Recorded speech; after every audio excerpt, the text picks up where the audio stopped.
بسم اللہ الرحمن الرحیم۔ السلام علیکم ورحمۃ اللہ وبرکاتہ۔ آج میں آپ کو سنانے والا ہوں ایک عیسائی لڑکی کے قبول اسلام کی داستان۔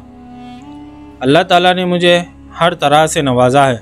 اس نے مجھے ایک ایسا عالی شان خاندان عطا کیا ہے جو مجھ سے بے پناہ محبت کرتا ہے، اور اس خاندان نے مجھے ایک ایسا شوہر بھی عطا کیا ہے جو میری تمام تر ضروریات کا خیال رکھتا ہے۔ میرے شوہر جو کہ ایک مسلمان ہیں، انہوں نے مجھے اسلام سے متعلق بہت ساری باتوں سے واقف کروایا۔ وہ روزانہ مجھے مذہب اسلام کی تعلیمات سے واقف کرواتے ہیں، اور ہر روز مجھے اسلام کے متعلق نئی نئی معلومات کی جانکاری حاصل ہوتی ہے۔ اللہ تعالیٰ نے بھی مجھے یہ عظیم ترین موقع عطا کیا ہے کہ میں اسلامی تعلیمات کو دوسروں تک پہنچا سکوں، اور اس کے لیے میں ہمیشہ اللہ تعالیٰ کی بے حد شکر گزار ہوں گی۔ میں ایک عالیشان گھرانے میں پیدا ہوئی۔ میرے والدین مجھ سے بہت محبت کرتے تھے۔ ایک بچے کے طور پر آپ کے والدین ہمیشہ آپ کے پاس ہوتے ہیں، اور اس میں کوئی شک نہیں ہے کہ وہ آپ کے بارے میں ہمیشہ بہتر سوچا کرتے ہیں اور آپ کے ساتھ بہتر سلوک کیا کرتے ہیں۔ میرے والدین، خاص طور پر میرے والد، شراب نوشی کے عادی تھے اور منشیات بھی لیا کرتے تھے۔ میرے والد کبھی کبھی نشے کی حالت میں میری والدہ کو مارا پیٹا بھی کرتے تھے۔ میرے والد کے اسی سلوک اور برتاؤ کی وجہ سے میرے والد اور والدہ کے درمیان طلاق ہو گئی۔ اس وقت میری عمر 6 سال تھی اور میرے بھائی کی عمر بمشکل 1 سال تھی۔ اس کے 1 سال بعد ہی میرے والد نے دوسری شادی کر لی۔ 6 سال کی عمر میں اپنے چھوٹے بھائی کی نگران کار بن گئی تھی، جبکہ میری والدہ کام کیا کرتی تھی۔ ہم چھٹی کے موقع پر میرے والد اور سوتیلی ماں سے ملاقات کے لیے ان کے گھر گئے، جس کے بعد میں روزانہ ان کے ہمراہ چرچ کو جایا کرنے لگی۔ جب میں ہائی اسکول کے جونیئر سال میں تھی، تب سے ہی میں نے اپنی زندگی میں یسوع مسیح یعنی حضرت عیسیٰ علیہ السلام کی تعلیمات پر عمل پیرا ہونے کی ٹھان لی تھی، اور ایک سرشار عیسائی کے طور پر میرے دل میں یسوع مسیح کے لیے عقیدت و احترام کا جذبہ گھر کرنے لگا تھا۔ حالانکہ میں نے حق کو زندہ کرنے کے لیے کافی جدوجہد کی تھی، مجھے ایسا لگتا تھا کہ جس طرح سے میں نے ہر چیز کے لیے جدوجہد کی ہے، وہ مجھے کہیں جہنم میں نہ پہنچا دے، اور اس کے بعد میں نے صحیح اور سچی راہ کو اپنانے کی جدوجہد شروع کر دی۔ جیسے جیسے خدا کے ساتھ میرے روحانی تعلقات میں اضافہ ہونے لگا، میں نے چرچ میں ان کے قوانین اور اصولوں کو اپنانا شروع کیا۔ میں گرجا گھر میں گانا گانے کے علاوہ سنڈے اسکول میں اور چلڈرنس چرچ میں پڑھا دیا کرتی تھی۔ مجھے خواتین وزیر کی نائب صدر بنا دیا گیا، اور ایک تمسخرانہ یا مسخری وزارات میں بھی جانے لگی۔ 1999 عیسوی میں نے چرچ آف گاڈ میں اعلیٰ سطح پر MAP یعنی وزارتی توثیق پروگرام کی ایک کلاس لینے کا فیصلہ کیا، جو اس بات کی تصدیق تھی کہ واقعی کوئی ministry for church of God جانا چاہتا ہے۔ 2000 عیسوی میں نے اس کلاس کا اختتام کر کے MIP یعنی وزارتی انٹرشپ پروگرام کا آغاز کیا، جو بنیادی طور پر انٹرشپ کی تکمیل کا ایک کورس ہے۔ میں نے چرچ آف گاڈ میں ایک مرد پادری کے زیر نگرانی اپنے انٹرشپ کا آغاز کیا۔ یہ پادری عورتوں کو کسی قسم کا کوئی حق یا احکام نہیں دینا چاہتا تھا۔ اس انٹرشپ کے دوران کچھ ایسی باتیں یا واقعات درپیش آئے تھے جو واقعی میری روح کو چوٹ پہنچانے کا باعث بنے تھے، اور پھر میں نے خدا سے اپنے تعلقات کے بارے میں خود سے سوال کرنا شروع کیا۔ میں نہیں جانتی تھی کہ مجھے اس پادری کی اطاعت کرنی چاہیے یا نہیں۔ پھر مجھے محسوس ہوا کہ مجھے اس پادری کی اطاعت کی ضرورت ہے، کیونکہ اس نے مجھے اس پروگرام کے سلسلے میں میری مکمل رہنمائی کی تھی۔ یہ سوچ کر میں نے اپنی انٹرشپ کو جاری و برقرار رکھا، اور آخرکار میں 2001 میں نے MIP سے گریجویشن کی ڈگری حاصل کی۔ میں نے کچھ عرصے تک اس چرچ میں ہی قیام کیا اور وہاں اپنے کام کو جاری و ساری رکھا۔ حالانکہ میں نے چرچ آف گاڈ میں ایک حاکم یا فرمان جاری کرنے والے وزیر کے طور پر اپنا لائسنس ٹیسٹ کبھی بھی حاصل نہیں کیا تھا، کیونکہ اس شخص نے مجھے چوٹ پہنچائی تھی اور وہی میری اس چوٹ کی وجہ بھی تھا۔ لیکن جب مجھے اس بات کا احساس ہوا کہ میری چوٹ کی وجہ وہی شخص ہے تو میں نے دل ہی دل میں خدا سے یہ سوال کیا کہ اسلام کے بارے میں میرے سفر کا آغاز کیسے ہوگا۔ پہلے مسلمان سے ملاقات ستمبر 2001 میں ہوئی۔ اس سے تو ہم سبھی اچھی طرح واقف ہیں 2001 کے واقعے سے، لیکن میرے لیے ستمبر 2001 ایسا تھا جہاں میری زندگی نے ایک نئے موڑ کا آغاز کیا۔ 14 ستمبر 2001 کو میں ایک خاتون پادری کا لیکچر سننے کے لیے ایک لیڈیز کانفرنس میں شرکت کی غرض سے گئی۔ اس رات میں نے واقعی خدا اور صرف خدا کی عبادت کے لیے زندگی کے ایک طویل ترین سفر کا آغاز کیا۔ اس خاتون پادری مقرر کا نام جینسی تھا اور وہ ہوسیہ باب نمبر 2 کے بارے میں بات کر رہی تھی۔ وہ اس موضوع کے متعلق بات کر رہی تھی کہ خدا اپنے ذریعے کسی طرح سے ہمیں ایک میں ایک تعلقات بنائے رکھنے کی ترغیب دیتا ہے۔ میں ہمیشہ یہی سوچا کرتی تھی کہ خدا کے ساتھ میرے کس قسم کے تعلقات ہیں، کیونکہ یہ سب چیزیں میرے انٹرنشپ کے پروگرام میں ہوا کرتی تھیں۔ مجھے ایسا لگا کہ جیسے کہ میں زیادہ سے زیادہ لوگوں اور ان سے کم کے تعلق سے فکر مند ہوں۔ اس رات میں نے خدا سے یہ دعا مانگی کہ وہ مجھے اپنے ساتھ اس قسم کے تعلقات عطا کرے۔ جینسی کا کہنا ہے کہ اگر ہم اس مقصد کے لیے خدا سے دعا کیے ہیں تو پھر لوگ اور چیزیں ہمیں خدا سے دور کر دیں گی اور آہستہ آہستہ ہمارا وجود بھی مٹا دیں گی۔ جینسی واقعی درست کہہ رہی تھی۔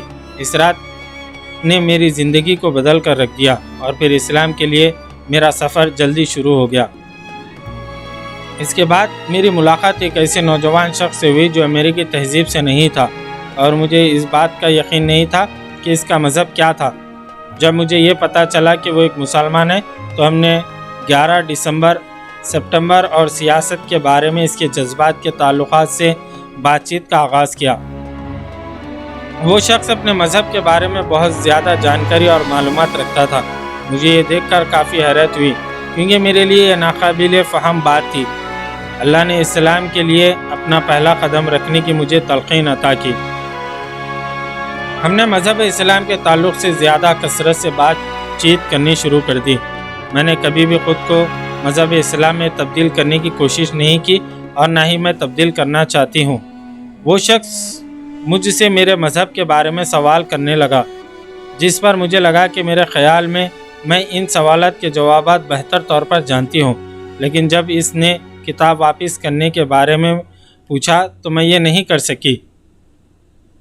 اس نے مجھے باطل بنا دیا تھا کیونکہ ان تمام بائبل کی کلاسز اور ٹیسٹ لینے کے باوجود بھی میرے ان جوابات کے لیے میرے پاس کوئی ثبوت نہیں تھا۔ میں نے عیسائیت اور اسلام میں کافی گہرائی سے مطالعہ کرنا شروع کر دیا اور میں نے ان دو مذاہب کے مابین نہ صرف بے شمار مماثلت کا پتہ لگانا شروع کر دیا بلکہ ان کے درمیان اختلافات کا بھی پتہ لگانے کی کوشش کی، جس کے بعد میں اس نتیجے پر پہنچی ہوں کہ مسلمان انبیاء اور پیغمبروں پر یقین رکھتے ہیں، خدائی کرشمات پر یقین رکھتے ہیں، کنواری مریم پر یقین رکھتے ہیں، مرنے کے بعد قیامت کے دن اٹھائے جانے پر یقین رکھتے ہیں، جہنم اور قیامت کے دن پر یقین رکھتے ہیں اور حضرت عیسیٰ علیہ السلام کے آخری دنوں پر زمین پر واپسی پر یقین رکھتے ہیں۔ سب سے اہم فرق جس کے بارے میں نے پتہ لگایا وہ یہ کہ اسلام نے اس عقیدے کو مسترد کر دیا کہ حضرت عیسیٰ علیہ السلام خدا کے بیٹے ہیں۔ عیسائیت کا مطالعہ مجھے اس بات میں زیادہ فرق نظر نہیں آتا کہ میں عیسائیوں کے عقیدے تسلیت میں پوری توجہ اور انہماک کے ساتھ یقین رکھتی ہوں۔ میں یہ سمجھنے سے قاصر ہوں کہ اس وقت میرے ساتھ کیا ہوگا، جبکہ اگر میں اس بات کی مذمت کروں کہ حضرت عیسیٰ علیہ السلام خدا کے بیٹے نہیں ہیں، اور پھر یہیں سے میری جدوجہد کا آغاز ہوا۔ میں نے اپنے لیے یہ پتہ لگانے کی کوشش کی کہ حضرت عیسیٰ علیہ السلام کے بائبل کے بارے میں بائبل کیا کہتا ہے۔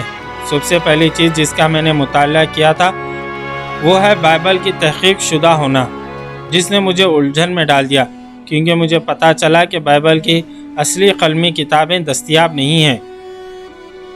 پھر میں نے قدیم عہد ناموں اور نئے عہد ناموں میں اختلافات کے بارے میں مطالعہ کرنا شروع کیا۔ میں نے ہمیشہ یہی سنا کہ ہمیں نئے عہد نامے کے ذریعے زندگی گزارنی چاہیے۔ اب کیونکہ حضرت عیسیٰ علیہ السلام کو خدا کی جانب سے صلیب پر لحم بننے اور مرنے کے لیے قدیم عہد ناموں کی تکمیل آوری اور پابجائی کرنی تھی تاکہ تمام بنی نوع انسان کو ان کے گناہوں اور غلطیوں سے بچایا و محفوظ رکھا جائے، کیونکہ وہ صرف اور صرف حضرت عیسیٰ علیہ السلام پر اپنا یقین و ایمان رکھتے تھے۔ میں نے پول کے بارے میں بھی پتہ لگایا جو یہودی فارسیوں میں سے ایک تھا اور وہ عیسائیت کا ایک سچا اور حقیقی بانی بھی تھا۔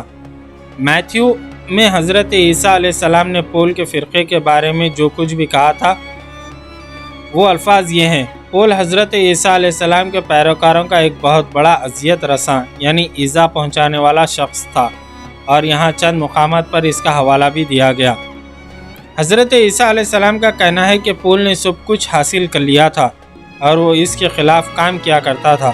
حضرت عیسیٰ علیہ السلام نے میتھیو میں کہا: دراصل میں آپ تک یہ بات پہنچانا چاہتا ہوں کہ آسمان اور زمین کے گزرنے تک، ایک اشارے یا ایک ذرے تک کوئی بھی دانہ قانون سے نہیں گزرے گا، بلکہ اس وقت تک سب مکمل ہو جائے گا۔ تاہم جو کوئی بھی اس وجہ سے حکم الہی یا خدا کے احکامات کو توڑے گا اور مردوں کو سکھائے گا تو اسے براہ راست جنت کی بادشاہیت میں بلایا جائے گا، لیکن جو کوئی بھی ان کو نہیں سکھائے گا انہیں بھی جنت کی بادشاہیت میں بلایا جائے گا۔ اب تک پول نے جو کئی طرح کے قوانین توڑے ہیں ان کا حضرت عیسیٰ علیہ السلام نے مشاہدہ کیا ہے۔ یہاں پول نے کہا: اور یہودیوں کے نزدیک میں ایک یہودی کی طرح ہوں، اور یہ کہ میں یہودیوں پر سبقت حاصل کر سکتا ہوں، ان کے لیے قوانین مشرک یا کافر کے تحت ان پر سبقت حاصل کر سکتا ہوں۔ میں نے تمام مردوں کے لیے تمام چیزیں پیدا کی ہیں، اور یہ کہ میں ہر طرح سے سب کچھ کو بچا سکتا ہوں۔ تمام چیزیں میرے لیے قانونی اور شرعی ہیں، لیکن میں کسی بھی قسم کے طاقت کے تحت نہیں لاؤں گا۔ پول عیسائیت کا ایک بہت بڑا کھلاڑی تھا اور میں اس کی اتباع کرتی تھی کیونکہ مجھے تمام تفصیلات کے بارے میں علم نہیں تھا۔ میں نے اس تلاش کا سلسلہ جاری رکھا۔ حضرت عیسیٰ علیہ السلام نے کبھی یہ نہیں کہا کہ وہ خدا ہیں، وہ ہمیشہ خدا کے بارے میں بات کیا کرتے تھے اور انہوں نے خود کبھی خدا سے برتر نہیں سمجھا۔ وہ بالکل ہماری طرح ہی خدا کی عبادت کرتے تھے۔ اس کے بعد میرے دل میں یہ بات کھٹکتی رہی کہ اگر وہ خدا ہیں تو وہ پھر کیوں وہ خود کی عبادت کریں گے؟ کسی کو یہ سمجھانے کے لیے صرف اور صرف زور مطالعہ کے بعد یہ نتائج برآمد ہوتے ہیں۔ مجھے واقعی اس بات کا یقین ہے، میرے مطالعے کے آغاز سے قبل حضرت عیسیٰ خدا تھے۔ میں نے کئی حوالوں کو دیکھا جس میں انہوں نے ہم سے خدا کی عبادت کرنے کو کہا۔ اس کے بعد میں نے اسلام کے تعلق سے مزید مطالعہ کرنا شروع کیا اور میں نے یہ پتہ لگایا کہ اسلام کئی مذاہب سے مختلف تھا۔ صرف یہی ایک ایسا واحد مذہب ہے جو ایک شخص کے نام پر نہیں تھا۔ اس کا آسان مطلب اللہ کی مرضی و رضا کی آرزو کرنا، جس کے لیے میں نے دوبارہ 14 ستمبر 2001 کو خدا سے دعا مانگی۔ میں نے ان لوگوں کے لیے اسلام اور مسلمانوں کو دیکھنا شروع کیا جو خود میڈیا پروجیکٹ بنانے کی حیثیت سے نہیں تھے۔ نومبر 2002 میں نے یہاں گرین ویلی میں ایک مقامی مسجد کا پتہ لگایا۔ میں نے کئی مرتبہ اس مسجد کا دورہ کیا اور بالآخر وہاں ایک بہن سے ملاقات کی۔ میں کافی مستقل مزاج اور ثابت قدم واقع ہوئی تھی اور میں نے اس بہن سے کئی سوالات پوچھنے شروع کر دیے۔ الحمدللہ اس بہن کو اسلام سے متعلق کافی معلومات تھیں۔ اس کے علاوہ وہ عیسائیت کے بارے میں بھی تھوڑا بہت علم رکھتی تھی۔ اس کے بعد میں نے باقاعدگی سے مسجد جانا شروع کیا اور 19 جنوری 2003 کو میں نے اسلام قبول کر لیا۔ اگر میں آپ کو یہ بتاؤں کہ ایک مسلمان کی حیثیت سے میری زندگی کتنی آسان تھی، اور اگر میں جھوٹ کہہ رہی ہوں گی تو میں اس گناہ یا غلطی کا ارتکاب نہیں کروں گی۔ اللہ کی مرضی اور رضا کے آگے اپنا سر تسلیم خم کرنے کے بعد ایک مسلمان کی حیثیت سے میں نے کئی چیلنجوں کا سامنا کرنا شروع کر دیا۔ میرا پہلا چیلنج تھا نماز ادا کرنا۔ میں عیسائیوں کی طرح کی عبادت تو نہیں کر سکتی تھی، اور مجھے یہ پتہ نہیں تھا کہ ایک مسلمان کی طرح نماز کس طرح سے ادا کی جاتی ہے۔ اس سلسلے میں مدد کے لیے اس بہن کے پاس واپس گئی جن سے میں نے پہلی مرتبہ ملاقات کی تھی، اور اس بہن نے میرے ساتھ دیگر بہنوں کو بھی نماز ادا کرنے کا طریقہ سکھایا۔ میرے پاس ایک فائدہ یہ تھا کہ میری کہانی کے پہلے حصے میں ایک حیرت انگیز مسلمان شخص مجھے عربی اور قرآن کی آیتیں سکھایا کرتا تھا تاکہ مجھے اپنی مادری زبان کے بجائے اصلی زبان میں نماز ادا کرنے میں مدد مل سکے۔ الحمدللہ میں نے بہت جلدی یہ سیکھ لیا تھا کہ نماز کس طرح سے ادا کی جاتی ہے، اور اب میں اپنے اگلے چیلنج کے لیے آگے بڑھی تھی۔ یہ اگلا چیلنج تھا میرے والدین۔ میں کس طرح اپنے والدین کا دل توڑ سکتی ہوں، ان کے دل کو دکھا سکتی ہوں، کیونکہ وہ مجھے ایک وفادار عیسائی خاتون کی حیثیت سے جانتے ہیں۔ وہ یہ جان کر خوش نہیں ہوں گے کہ میں اب ایک مسلمان خواتین ہوں۔ مسلمانوں کے تعلق سے ان کی جو سمجھ یا اتفاق رائے تھی وہ یہ تھی کہ وہ ایک جھوٹے یا باطل خدا کی عبادت کرتے ہیں، اور ان کے پاس ایک جھوٹا نبی ہے، اور ظاہر ہے کہ وہ دہشت گردی کی تربیت یافتہ ہے۔ ان کی یہ باتیں سن کر میں نے فیصلہ کیا کہ میں انہیں اپنے اسلام کے تبدیل کرنے کے بارے میں آہستہ آہستہ بتاؤں گی۔ پھر میں نے انہیں اپنے مطالعے کے بارے میں بتانا شروع کیا۔ میں نے کس کا مطالعہ کیا، اور پھر میں بائبل میں جن قابل دریافت چیزوں کا پتہ لگایا ان سب کے بارے میں دکھانا شروع کیا، اور پھر انہوں نے بھی خود سے سوال کرنا شروع کر دیے۔ تقریباً 1 سال گزر چکا تھا، لیکن اس سے قبل میں نے انہیں یہ بتا دیا کہ میں ایک مسلمان ہوں، لیکن اس وقت وہ میرے سوچنے کے طریقے کا استعمال پہلے سے کر چکے تھے، اور یہ بات ان کے لیے چونکا دینے والی نہیں تھی۔ میرے والدین نے مجھ سے صرف اتنا ہی کہا کہ خیر، ہم یہ جان چکے ہیں کہ تم نے جو قدم اٹھایا اس سے تم بہت زیادہ خوش ہو، اور اب تم اپنے لیے کافی پرامن لگ رہی ہو۔ اب جب کہ میرے والدین نے میرے اس فیصلے کو قبول کر لیا تھا، تو اس کے بعد مجھے سب سے بڑے چیلنج کا سامنا درپیش تھا، اور وہ یہ تھا کہ اللہ تعالیٰ کی اطاعت کرنا اور حجاب پہننا شروع کرنا۔ اور واقعی یہ میرے لیے ایک چیلنج تھا۔ میں نے مسجد میں تو حجاب پہنا، لیکن میں نے اس ڈر سے اپنے خاندان والوں کے سامنے یا عوام کے سامنے حجاب نہیں پہنا کہ پتہ نہیں وہ کیا کہیں گے۔ ہاں، میں نے عوام میں حجاب پہنا، لیکن صرف کبھی کبھار۔ پھر میں 2004 کو پورا دن حجاب پہنی رہی، جبکہ میں نے شادی کی تھی۔ بس اب میں نے قرآن پر عمل پیرا ہو گئی ہوں اور خود کی حفاظت بھی کر سکتی ہوں۔ حجاب پہننا کبھی کبھار میرے لیے ریمارکس یا فقروں کا باعث بھی بنا، جیسا کہ آپ نے جو اپنے سر پر پہن رکھا ہے وہ ڈائپر نہیں ہے۔ آپ کو کیا لگتا ہے؟ ایک نوجوان شخص نے ایک مرتبہ مجھ پر انگلی سے اشارہ کرتے ہوئے کہا، بینگ بینگ۔ لیکن ان تمام کے باوجود میرا یہ فیصلہ میری زندگی کا سب سے بہترین فیصلہ تھا۔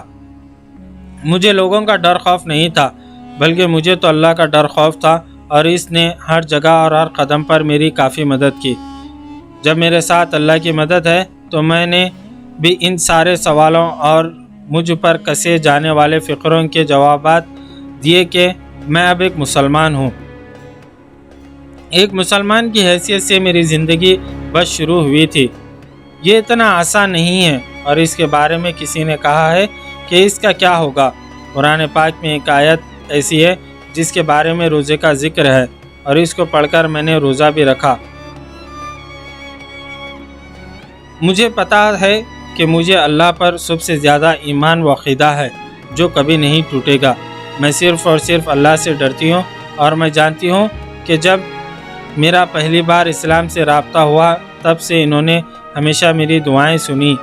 جس کسی نے بھی، چاہے وہ مرد ہو یا عورت، میری اس کہانی کو سنا، میری ان سے التجا ہے کہ وہ اللہ تعالیٰ سے دعا کریں کہ اللہ پاک میرے خاندان والوں کو اسلام پر چلنے کی اور اس پر عمل پیرا ہونے کی ہدایت عطا فرمائیں، کیونکہ روز قیامت میدان حشر میں ہم سب ایک ساتھ ہوں گے۔ بیج تو بو دیا ہے، اور امید ہے کہ یہ کافی نشو و نما پائے گا۔ جزاک اللہ خیر۔